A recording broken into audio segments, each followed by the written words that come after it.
Shalom, jemaat Tuhan, selamat hari Minggu. Bersyukur sekali saya dan istri bisa punya kesempatan berada di tengah saudari semua, baik yang ada di Manado maupun yang di Kota Bitung.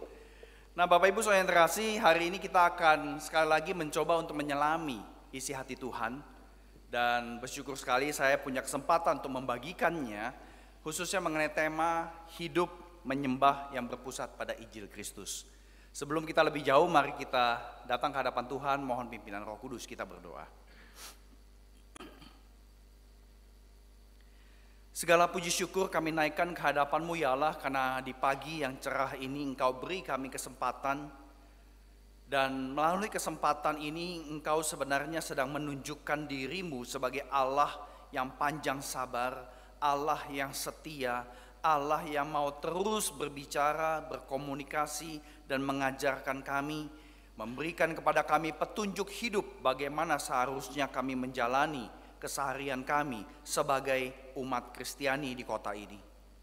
Oleh karena itu ya Allah, kiranya Engkau berkenan mengajari setiap kami arahan ketetapan-ketetapan-Mu, sehingga kami boleh memegangnya sampai saat akhir, sama seperti teladan yang kami saksikan di dalam diri Tuhan kami Yesus Kristus, yang memegang akan firman-Mu, akan perkataan-perkataan-Mu di dalam perjanjian lama, menggenapkannya sampai saat terakhir.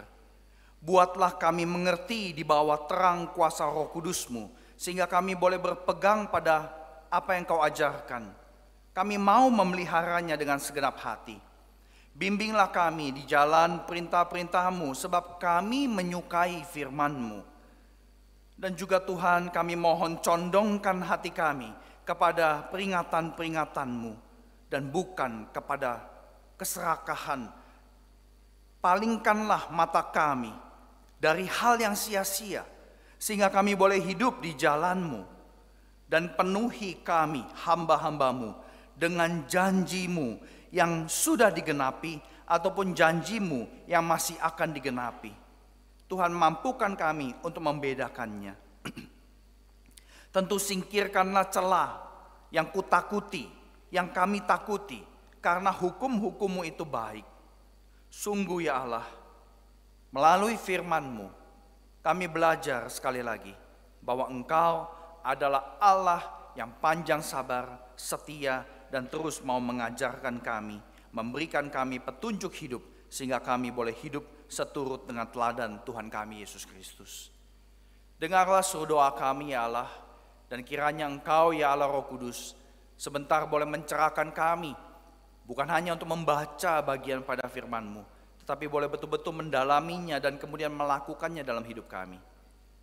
Terpujilah nama-Mu ya Allah, kekal sampai selama-lamanya.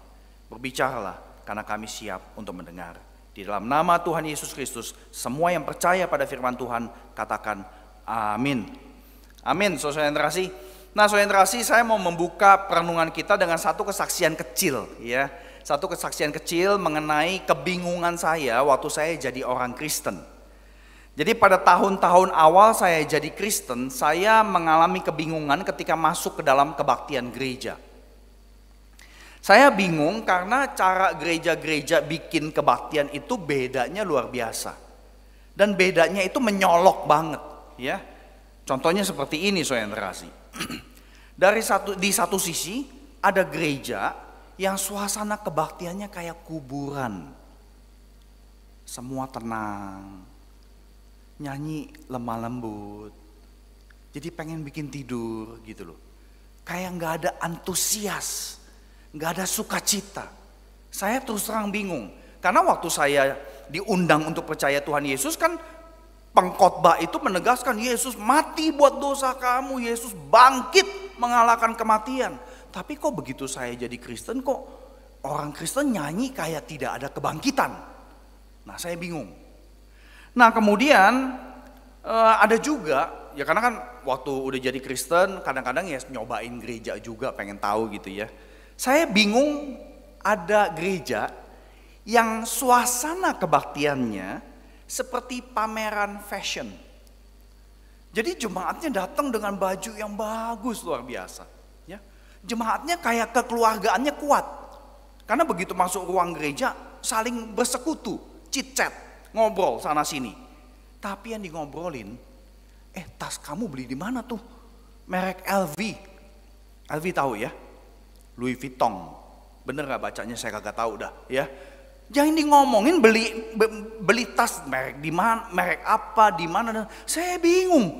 Loh, bukannya di gereja mestinya ngomongin hari ini, minggu kemarin tuh kerjaan gimana? Apa pergumulan kamu? Kamu diisengin gak sama orang untuk ini, untuk itu dan sebagainya? Sama bos kamu gimana?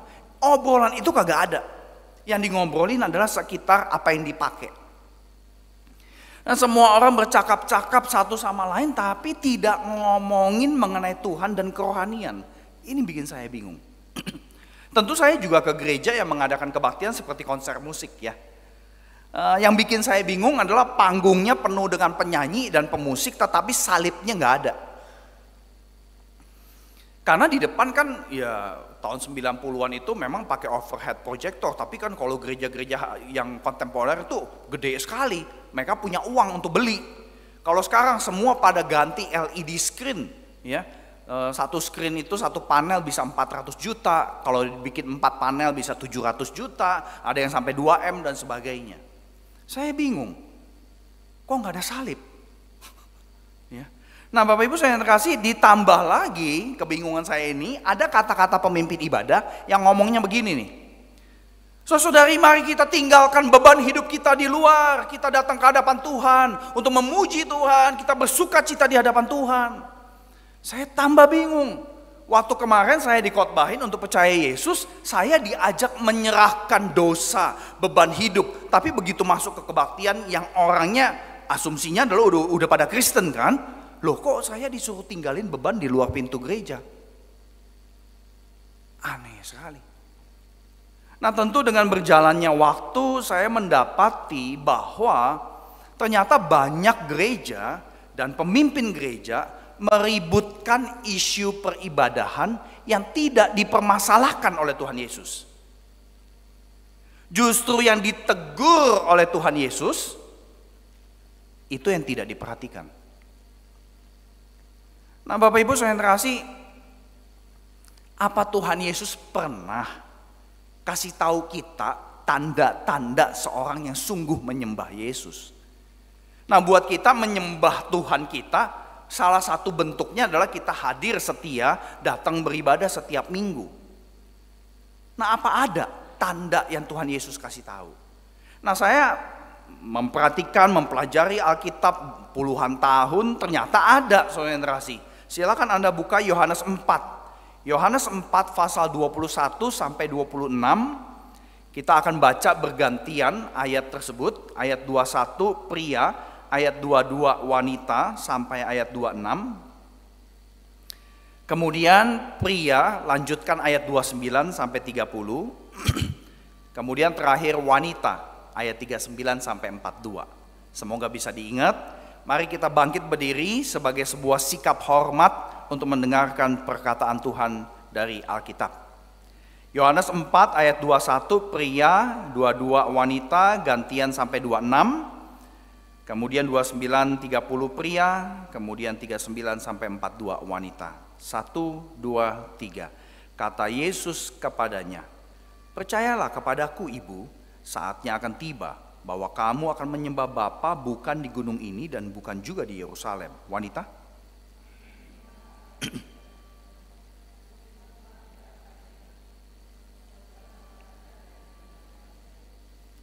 Namun saatnya akan tiba dan sudah tiba sekarang bahwa penyembah-penyembah benar akan menyembah Bapa dalam roh dan kebenaran, sebab Bapa mencari orang-orang yang menyembah Dia secara demikian.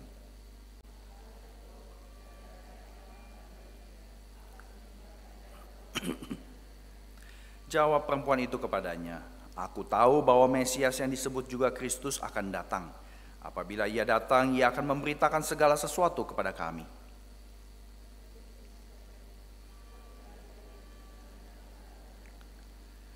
Pria 29 dan 30, silakan 1 2 3.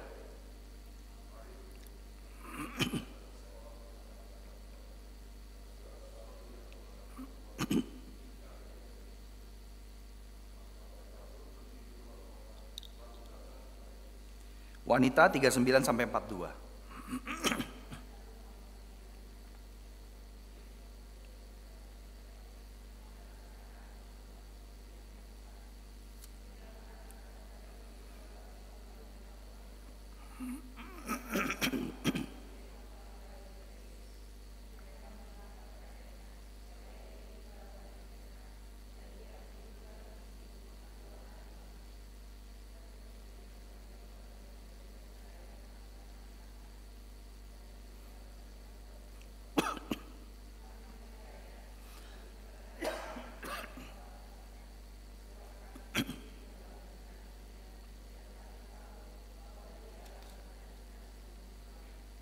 Demikian firman Tuhan, silakan duduk jemaat Tuhan. Nah, saudara yang terkasih, tanda utama yang tidak bisa disangkal dari seorang yang sudah menyembah Yesus di dalam sebuah kebaktian adalah perubahan cara hidup yang kelihatan. Dan perubahan itu menarik orang lain untuk ikut percaya Yesus. Nah, Bapak Ibu saudara yang terkasih, ibadah yang berpusat pada Injil Kristus terkait dengan buah kehidupan penyembahan. Nah, buah kehidupan penyembahan adalah buah-buah hidup yang kelihatan setelah kita dijumpai dan menjumpai Tuhan Yesus dan terjadi relasi percakapan atau dialog dengan Tuhan. Nah, buah-buah seperti ini terlihat dari cuplikan hidup seorang perempuan Samaria. Nah, saya jujur tidak ngeh dalam 3 hari ini ternyata saya memilih bagian firman Tuhan yang menyorot sosok seorang perempuan. Sosok seorang perempuan di dalam Alkitab, khususnya di dalam budaya pada waktu itu, tidak terlalu digubris. Tetapi justru sosok perempuanlah yang memberikan sebuah peran yang penting sekali di dalam pelayanan Tuhan Yesus di bumi. Jadi makanya ini kita perlu perhatikan saudara yang terkasih.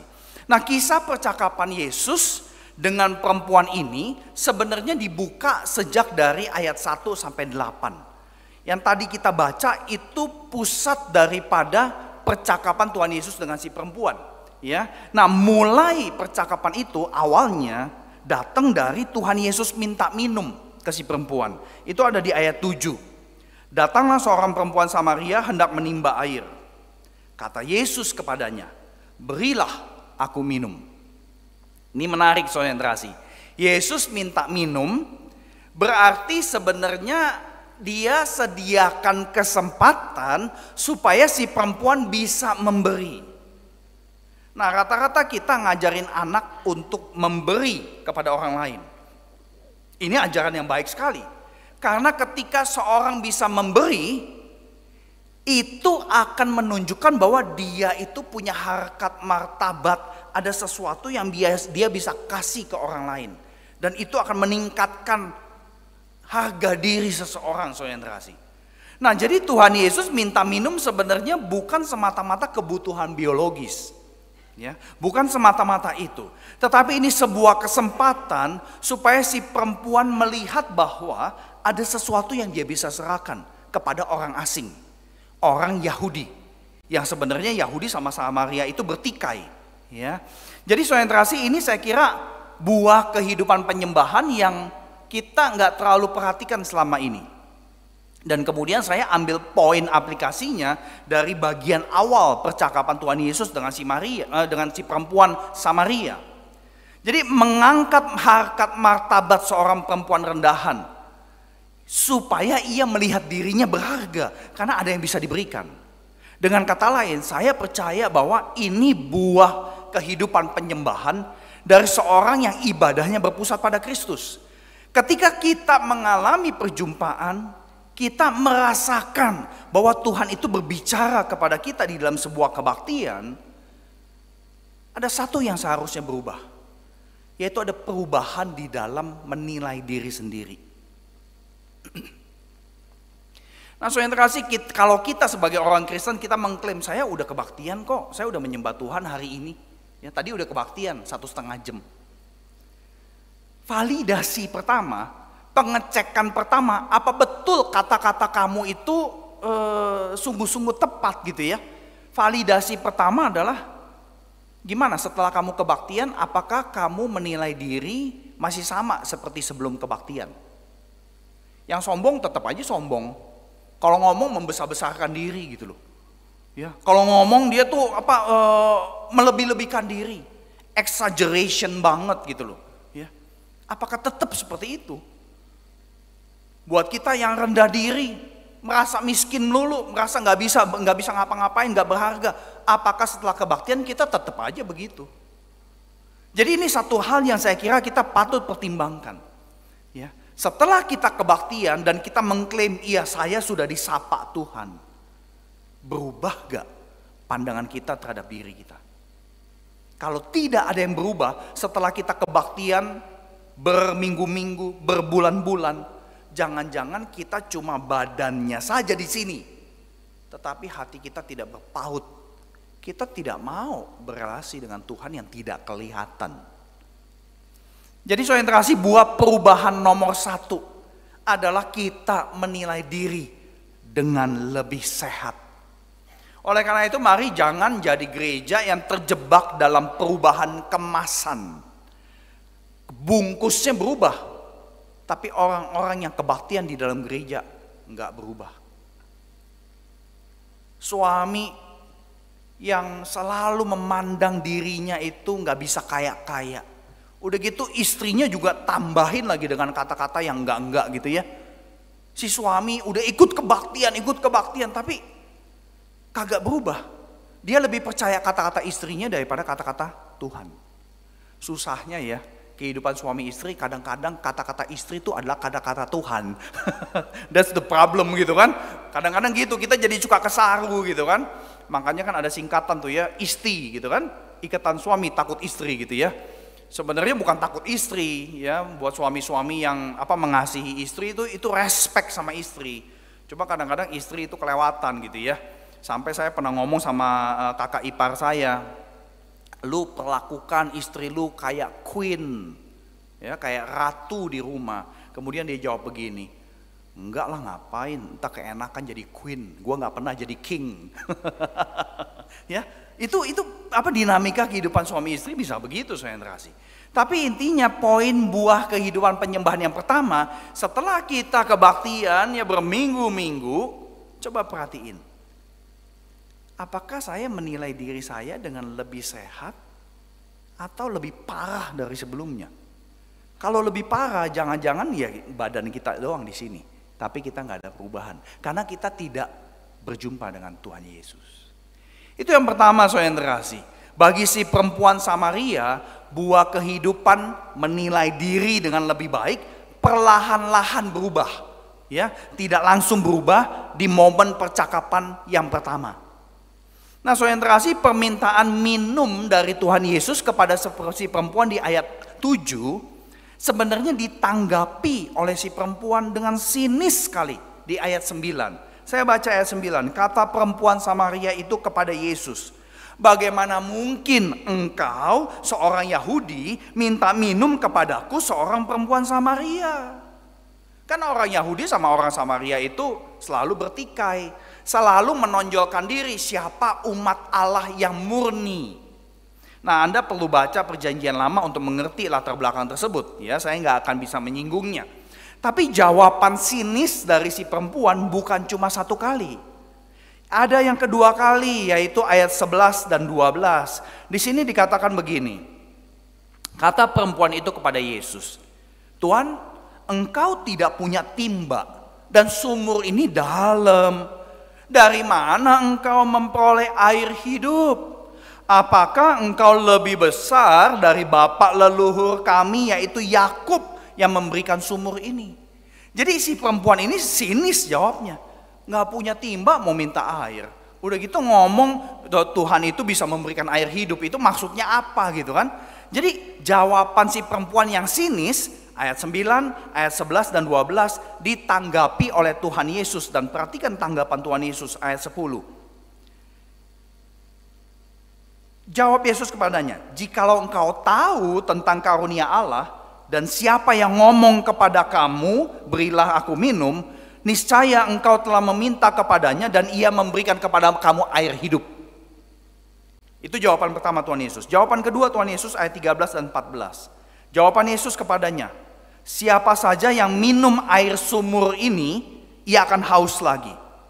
Tetapi siapa yang minum air yang akan kuberikan, ia tidak akan haus untuk selama-lamanya.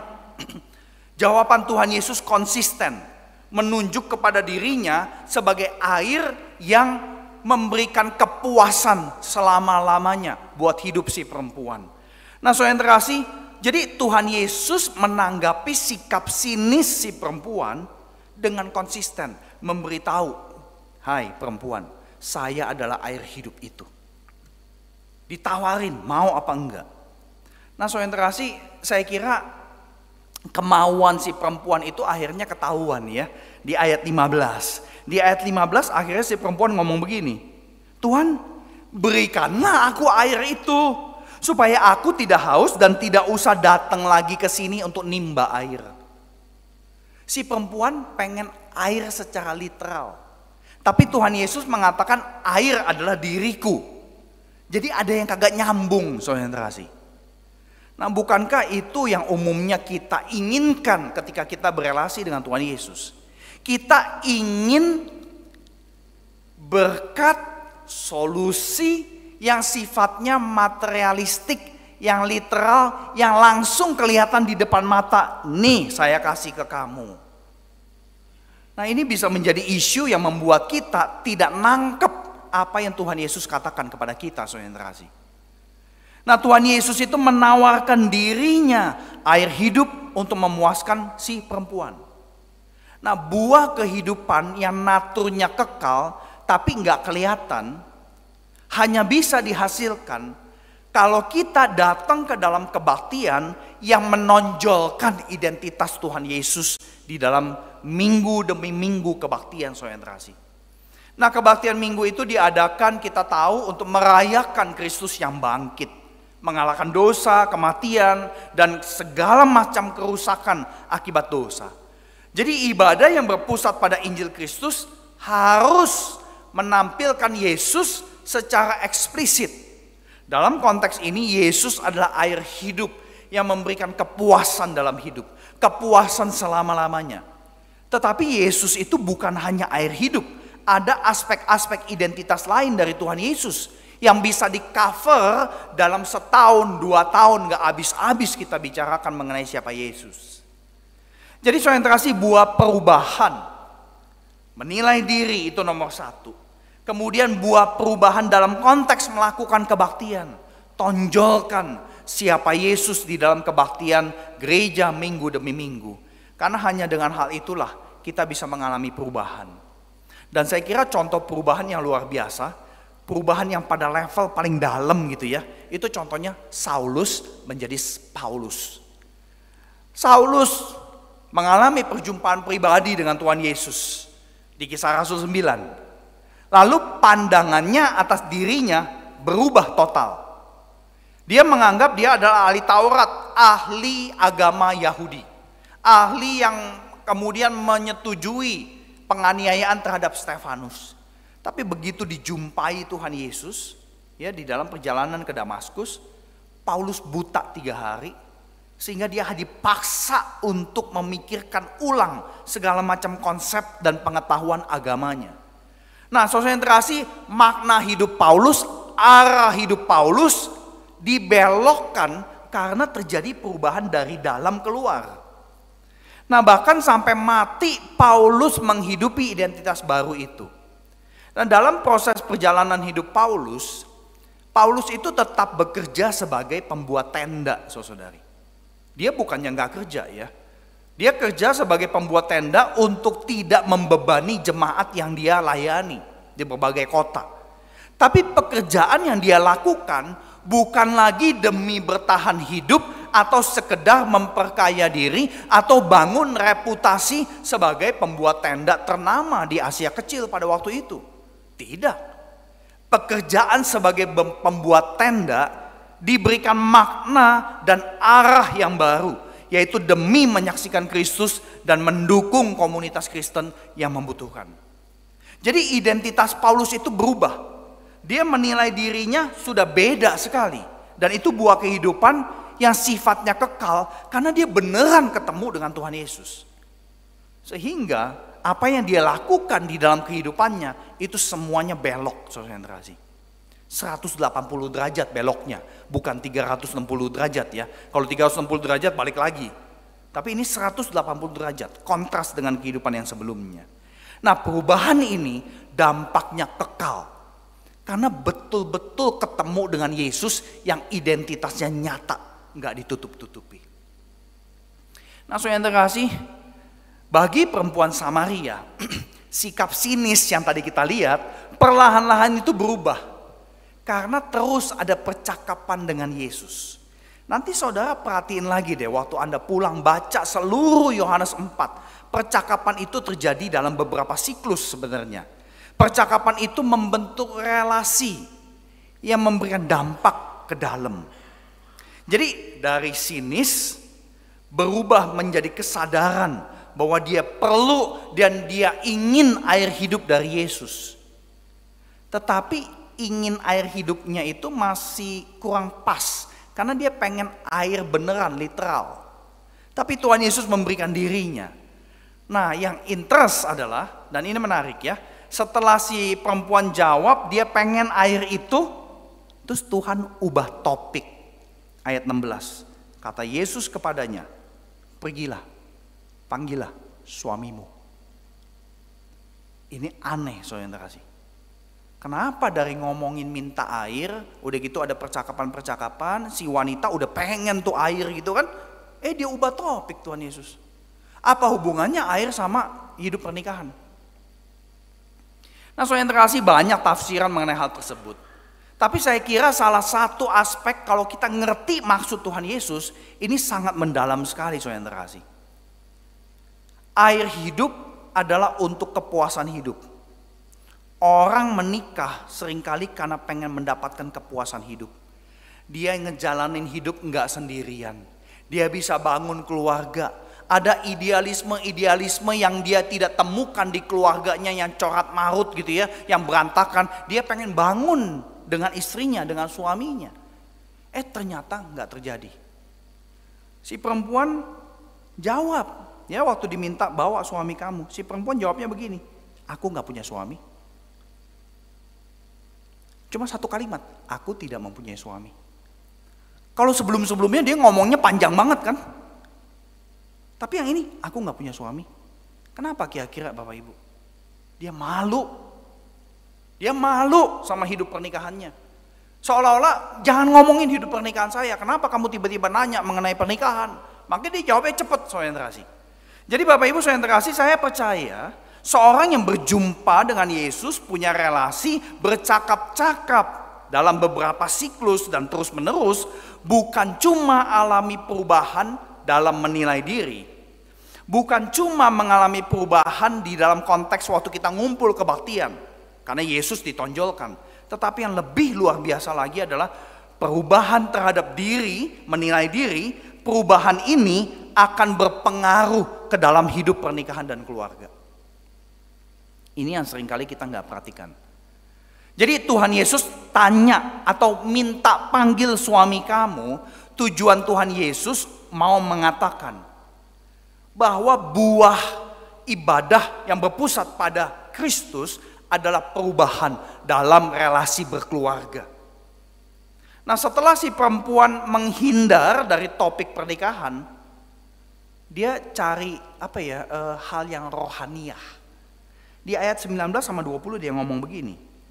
Tuhan, nyata loh sekarang kepadaku, engkau itu seorang nabi. Nenek moyang kami menyembah di atas gunung ini, tapi kamu katakan Yerusalemlah tempat orang yang harus menyembah. Ya, jadi si perempuan ngaku Yesus ini nabi. Udah gitu dia belok lagi ke topik penyembahan. Dengan kata lain, maaf Bapak Ibu saya yang terkasih, topik rohaniah yang dia ucapkan, dia kasih tahu konsep dia mengenai penyembahan di gunung ini dan bukan di Yerusalem, itu kayak semacam kedok untuk nutupin rasa malu dia mengenai pernikahannya. Nah, ini yang bahaya sekali buat kita orang-orang Kristen yang datang ke kebaktian reguler. Karena kita makin pinter pasang kedok di gereja. Begitu kita di rumah sama suami, sama istri, sama anak, sama mertua, sama mantu, aslinya kelihatan. Saya udah banyak ketemu keluarga yang ngaku keluarga Kristen, tapi cara memperlakukan kata-kata ke istri itu nggak berubah. Istri sama ke suami, saudara kasih. Jadi ini satu hal yang saya kira sangat-sangat kritikal sekali. Pelayanan, ikut hal-hal rohani, itu kedok. Itu pelarian. Daripada gue pusing di rumah, mendingan gue kabur ke gereja. Itu yang harus kita waspadai, saudara kasih. Karena itu yang nyata banget di dalam Alkitab. Si perempuan gak mau ngomongin pernikahannya. Dia langsung ngomongin hal yang rohani banget. Yesus itu nabi, kemudian dia kasih tahu penyembahan itu mestinya begini. Nah, saudara kasih, ini loh. Ini defense mechanism dari seorang perempuan dari Samaria terhadap apa yang Tuhan Yesus sampaikan mengenai panggil suamimu. Nah, saya sering banget bincang dengan suami istri yang aktif melayani. Tetapi relasi pernikahan mereka sudah sangat rapuh dan retak. Abad 21 ini yang selingkuh bukan cuma suami. Istri juga selingkuh. Khususnya istri yang punya karir. Karena dia juga bawa pulang duit. Ya, bawa pulang gaji, punya kuasa. Suami macam-macam. Gue ceraiin lo. Gua selingkuh aja sama yang lain. Ya kagak ngomong sih, tapi udah terjadi, saudara kasih. Karena suaminya gajinya lebih kecil daripada dia. Jadi selingkuh itu zaman sekarang abad 21 bukan cuma suami tapi juga istri. Ya diajak bicara sama pendeta nggak suka. Akhirnya pindah gereja. Saya udah banyak dengar juga kok, ya. Ada pelayan dua-duanya di paduan suara. Ada juga yang majelis. Tapi selingkuh antara majelis dengan majelis. Antara anggota paduan suara dengan anggota paduan suara lain. Pendetanya tahu, didatengin, ditegur, marah, pindah gereja. Orang Kristen yang kayak begitu gak akan pernah berubah. Dia akan jadi masalah di mana-mana, saudara kasih. Dia bawa dosa ke gereja-gereja lain, saudara kasih. Nah, saudara kasih, sikap seperti ini memperlihatkan ini sebenarnya orang-orang Kristen KTP. Nah, tentu saya menyadari dan saya sedih ketika gereja juga nggak pernah ngomongin mengenai pernikahan sebagai buah kehidupan yang menyembah Allah. Nah, saudara kasih, seorang yang aktif di gereja, kita mesti periksa apakah ini kedok, apakah ini pelarian dari urusan rumah tangga yang kagak selesai-selesai. Suami istri udah nggak bisa komunikasi, nggak mau saling dengar. Kenapa? Tentu banyak alasan, saudara kasih. Butuh konseling, tapi alasan terutama adalah karena keduanya tidak sungguh-sungguh berjumpa dengan Tuhan Yesus dalam kebaktian ataupun kehidupan personal, berdoa, baca firman, udah gak dilakukan sama sekali. Suami makin gak suka cara istri bicara kepadanya. Ia gak puas atas hidupnya karena orang terdekatnya tidak respect. Orang di kantor lebih respect sama dia daripada istrinya sendiri. Dan sebaliknya. Istri makin gak suka dengan suami karena suaminya kelewat diem. Atau suaminya gampang banget curigaan. Jadi kepuasan emosi si istri gak terpenuhi lagi. Karena suami sudah tidak mau mendengar. Udah gak mau tahu. Umumnya suami istri yang menikah udah sekian lama. Lu kan udah tahu gue begini. Kenapa dulu lu nikahin gue? Ya, ada yang seperti itu. Jadi saudara kasih, keduanya mulai pelan-pelan membandingkan dengan suami orang lain, dengan istri orang lain dan sebagainya. Tuhan Allah yang berbicara lewat khotbah setiap minggu tidak terlalu digubris. Karena kebutuhan emosi, kebutuhan batin itu gak terpenuhi. Nah saudara kasih, selama suami atau istri tidak mau belajar atentif pada hadirat Tuhan, tidak mau membicarakan ulang pernikahannya, pernikahan itu pasti kandas dan ujungnya pasti bercerai. Jika itu yang terjadi, maka terbuktilah bahwa kehadiran dalam kebaktian tidak berpusat pada Injil Kristus. Mungkin buah ibadah yang merambah ke dalam pembaruan relasi keluarga inti, ini hal yang kita gak terlalu pikirkan. Nah saudara kasih, kalau memang betul kita berjumpa dan menyembah Allah di dalam Yesus dalam konteks kebaktian setiap minggu, maka pengaruh atas relasi berkeluarga menjadi sangat kritikal sekali. Kita perlu lebih jeli memeriksa sikap kita atas relasi dalam keluarga inti. Sebab itulah buah kehidupan penyembahan yang berpusat pada Injil Kristus. Artinya apa? Artinya ibadah yang kita lakukan dalam kebaktian, ini kan ibadah vertikal antara kita umat, baik secara pribadi maupun secara bersama-sama, kita vertikal menyembah Allah, kita berelasi dengan Allah. Tetapi relasi vertikal ini gak ada nilainya kalau tidak terjadi secara horizontal dengan sesama. Pertama-tama dengan keluarga inti. Jadi yang namanya ibadah yang berpusat pada Kristus tidak bisa ngomongin hanya hubungan vertikal dengan Tuhan Yesus. Tidak. Ibadah vertikal punya relasi dengan Tuhan Yesus harus terbukti di dalam relasi horizontal. Pertama di dalam keluarga inti, saudara yang terkasih. Karena memang saudara yang terkasih, kita nggak bisa asumsi ya. Setiap minggu kita udah datang kebaktian, kemudian kita pikir, oh saya udah ngerti kok menyembah Tuhan gimana caranya. Jangan asumsi seperti itu. Karena yang namanya hidup penyembahan bukan cuma 1,5 jam di sini. Waktu kita pulang nih, ya dari gereja, dan ini saya pernah lihat di Jakarta. Habis kebaktian, gereja kan rame mobil ya, parkiran. Di tempat parkir berantem sama-sama temen gereja. Hanya karena pengen yang mana yang duluan. Karena kan biasa kalau gereja parkiran gak cukup, kemudian sewa tempat kagak dipakein kanopi kan. Panasnya minta ampun. Semua orang pengen cepet-cepet keluar. Berantem di lapangan parkir. Sama temen gereja juga. Memang mungkin gak kenal karena gereja besar ya. Tapi bisa gak bayangin? Baru kebaktian loh. Di parkiran berantem. Di parkiran ngomelin juru parkir karena minta ceban. Biasa saya kasih goceng mau. Kenapa minta ceban sekarang? Kesel. Dalam hati saya ya iyalah beda goceng aja. Kan saya mesti nunggu jadinya kan ngeliatin orang berantem gitu loh. Jadi saya lebih lama lagi nunggunya. Untung saya gak ikutan berantem aja gitu kan. Ketahuan pendeta ikutan berantem gak lucu gitu kan. Jadi itu satu hal yang sederhana sekali. Kita gak bisa asumsi kita sudah tahu cara menyembah Allah yang benar dengan cara yang benar. Mentang-mentang kita kebaktian tiap minggu. Karena apa? Karena memang ada cara penyembahan yang salah. Makanya ada ayat 21 sampai 26 saudara yang terkasih. Kan tadi ayat 20 itu si perempuan ngomong ya, nenek moyang kami menyembah di gunung ini. Tapi kamu bilang kamu menyembah di Yerusalem.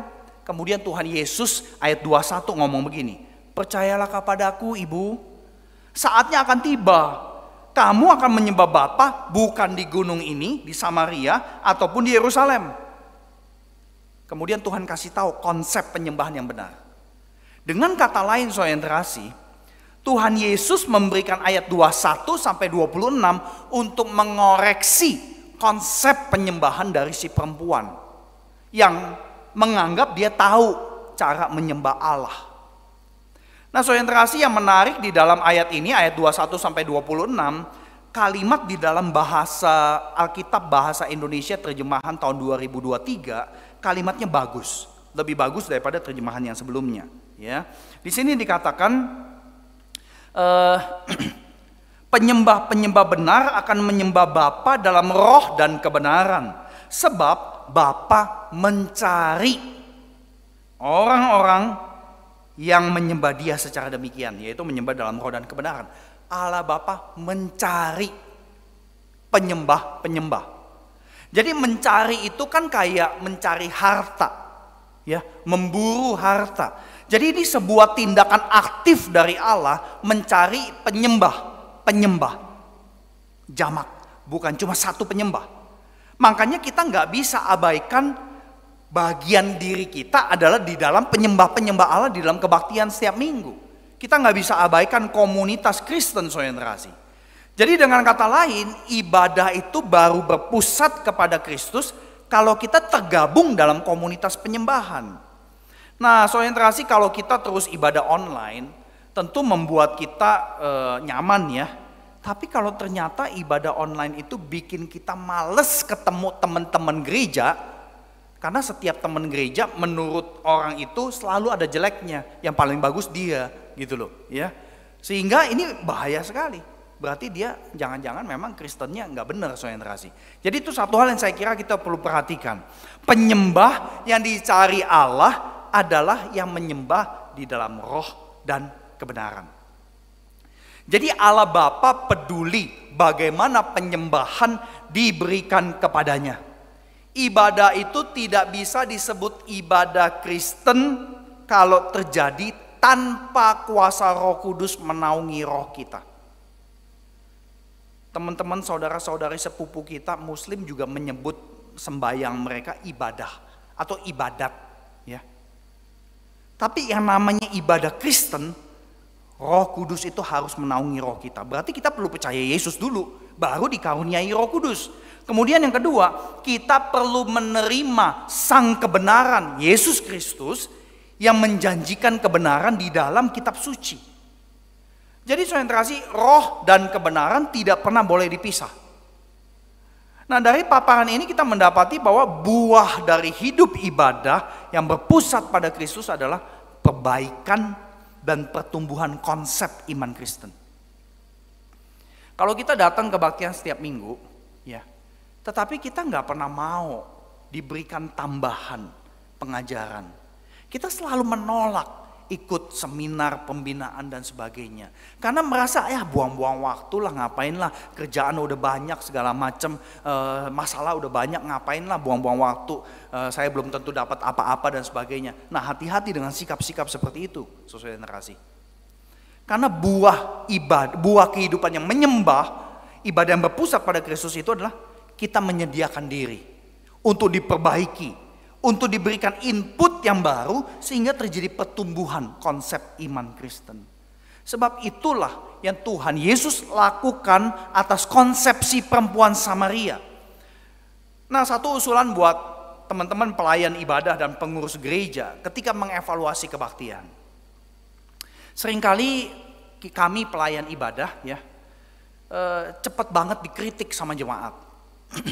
Nah, buat rekan-rekan yang belum terlibat pelayanan ibadah, jangan terlalu cepat mengkritik pelayan atau hamba Tuhan yang mempersiapkan dan melaksanakan seluruh peribadahan bersama dengan pertolongan Tuhan. Nah, buat teman-teman pelayan dan pengurus gereja, coba beri porsi waktu lebih, termasuk Anda jemaat. Beri porsi waktu lebih untuk evaluasi kebaktian yang fokusnya adalah pada perbaikan dan pertumbuhan iman saya. Jadi setelah kebaktian selesai, coba cerita sama keluarga. Tadi kamu nangkep gak Tuhan yang dikasih tahu Alkitab tuh Tuhan yang kayak apa sih? Siapa Allah yang makin dikenal lewat kebaktian hari ini? Ini pertanyaan gak pernah muncul dalam evaluasi kebaktian loh. Yang muncul adalah, tadi kamu salah, itu intronya kurang panjang sedikit. Ya. Tadi mainnya itu, tadi saya pakai suara duanya kurang pas, pitch-nya nggak nyampe.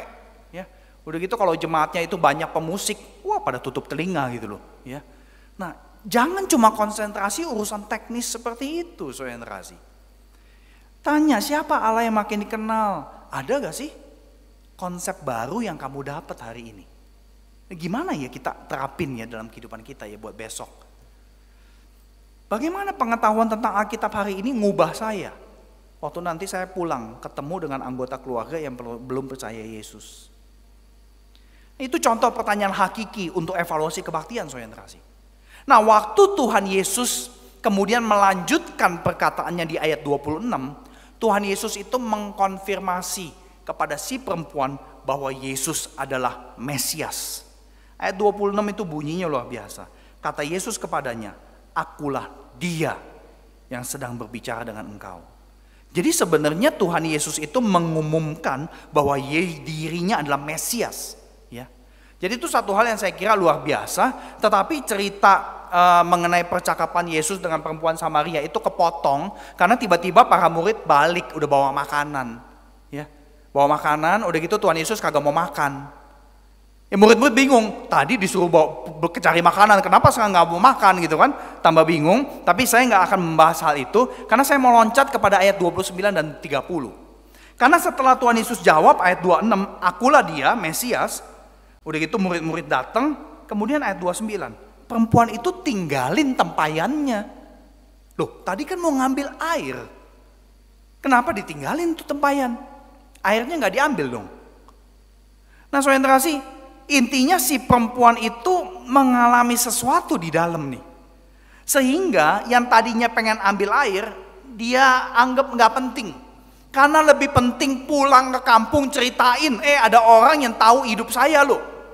Dia tahu saya nggak punya suami, saya udah menikah nggak tahu 5 kali, yang ke-6 ini bukan suami saya dan sebagainya.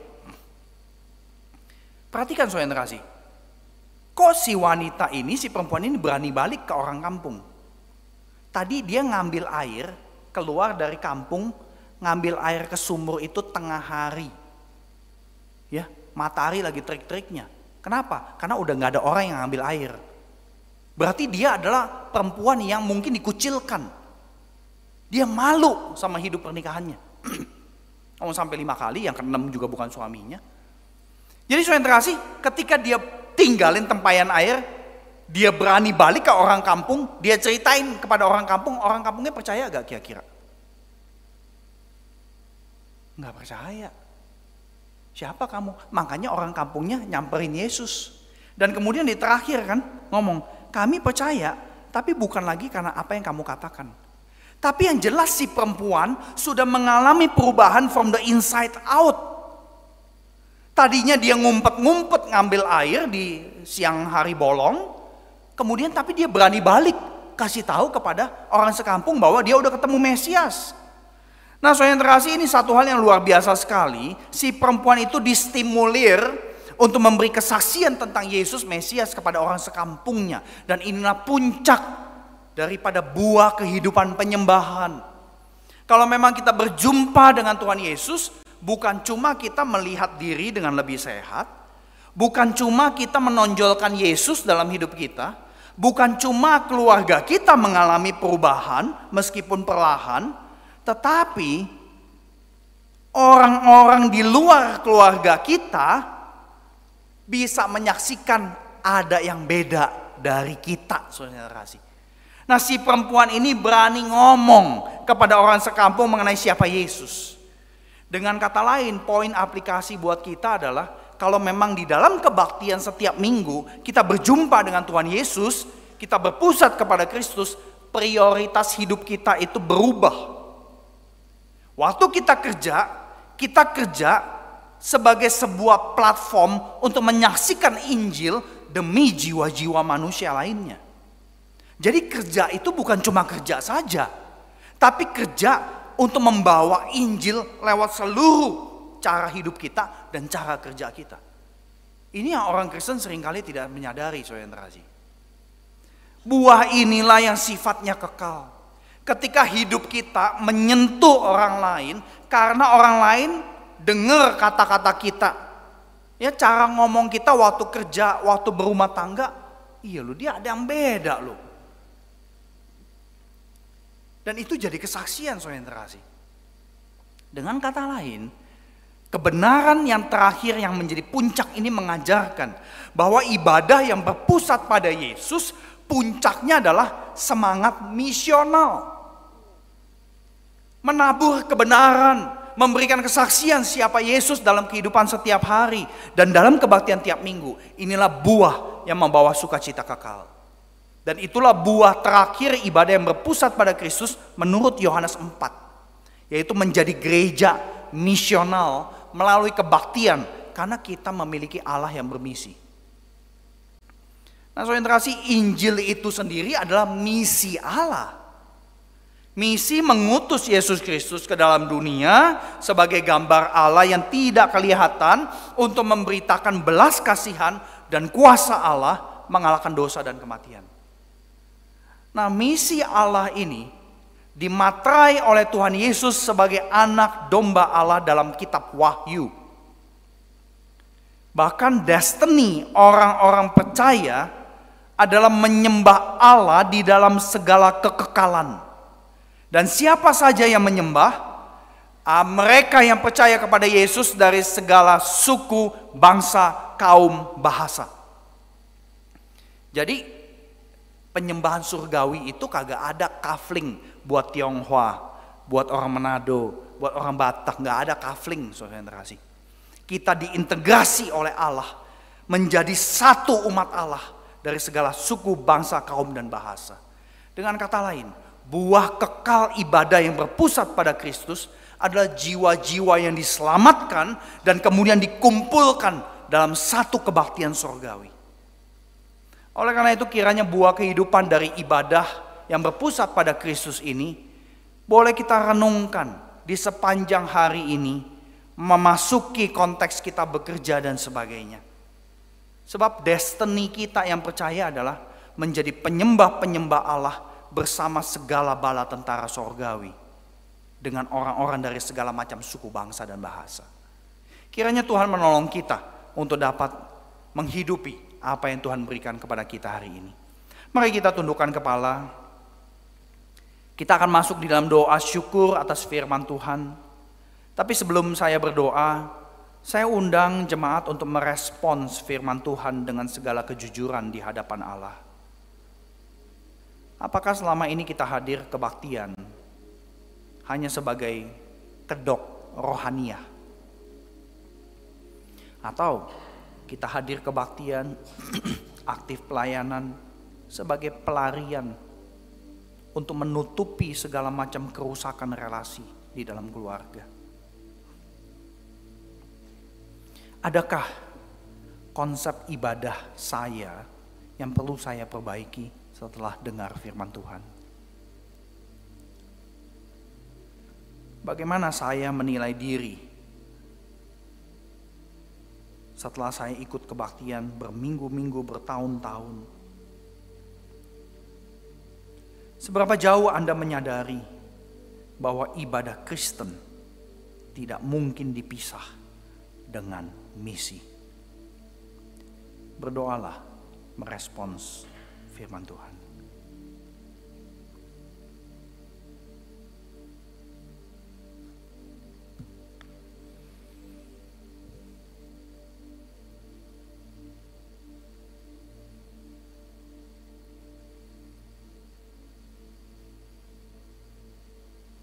Segala kemuliaan kami kembalikan kepadamu ya Allah. Allah yang panjang sabar untuk memberikan petunjuk hidup buat kami. Tuhan, tolong kami melalui kuasa Roh Kudus-Mu supaya kami bisa mengaitkan berita pengajaran-Mu dengan hidup kerja kami, hidup berumah tangga kami, hidup pergaulan sosial kami di kota ini. Dan Tuhan, tolong kami untuk taat mendengar suara-Mu. Beri kami keberanian untuk ambil keputusan untuk taat, khususnya ketika kami ada menghadapi dilema-dilema yang kami lihat dan kami alami sendiri hari lepas hari. Tuhan, tolong kami. Kami sungguh mau menghidupi destiny kekal kami sekarang di bumi, di kota Manado dan Bitung. Kami mau menghidupi destiny kekal yang adalah sebagai penyembah-penyembah bersama dengan segala umat-Mu di segala abad dan zaman, menjadi penyembah-penyembah yang sungguh menyembah Engkau di dalam kekekalan. Dan kami mau melatih diri kami menyembah Engkau ketika kami masih diberikan hidup di bumi ini. Tuhan, tolong kami, tuntun kami, beri kami kekuatan. Dengar seru doa kami ya Allah, dalam nama Tuhan Yesus kami bersyukur. Amin.